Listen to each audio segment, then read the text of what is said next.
నా భారతదేశంలో ఉన్న నా సంఘ బిడ్డలందరికీ మన ప్రభు రక్షకుడైన యేసుక్రీస్తు నామములో మీకు అందరికీ శుభములు తెలియజేస్తున్నాను. నా ప్రియ సంఘ బిడ్డలారా, దేవుని విశ్వసించిన బిడ్డలారా, ఈరోజు వాక్యము ఏంటంటే కీర్తన గ్రంథంలో మనుషుల నమ్ముట కంటే యెహోవాను ఆశ్రయించుట మేలని దీని వాక్యము చదివిస్తుంది. కాబట్టి మనుషులను నమ్మటం వల్ల ప్రయోజనం లేదు. నీకున్న ఆస్తిని నమ్మటం వల్ల ప్రయోజనం లేదు, నమ్మటం వల్ల ప్రయోజనం లేదు. కానీ యెహోవాను ఆశ్రయించుట మేలు. నీ బంధువులు నమ్ముతున్నావేమో, నీ స్నేహితులు నమ్ముతున్నావేమో, నీ ఇరుగు పొరుగు వారు నమ్ముతున్నావేమో, నీకున్న తోబుట్టులు నమ్ముతున్నావేమో, వాళ్ళు నీకు సహాయం చేయరు. వాళ్ళు నువ్వు ఆశ్రయించడం వల్ల వారు నీకు సహాయం చేయలేరు. నా ప్రియ యవన బిడ్డలారా, సంఘ బిడ్డలారా, దైవ బిడ్డలారా, దేని వాక్యము చాలా శ్రేష్టమైనది, దేని వాక్యము సత్యమైనది. కాబట్టి మనుషులు నమ్ముటం వల్ల మనకు ప్రయోజనం లేదు, కానీ యెహోవాను నమ్ముటం వల్ల మనకి ప్రయోజనం ఉంది.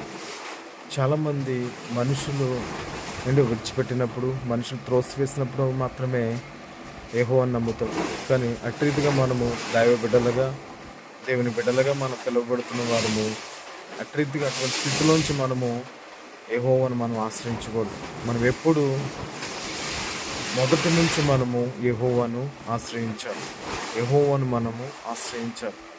అదే కష్టం వచ్చినప్పుడు దేవుడా అనడం, కష్టం లేనప్పుడు పక్కన పెట్టడం అనేది క్రైస్తవ బిడ్డలుగా, దేవుని బిడ్డలుగా అది తగదు.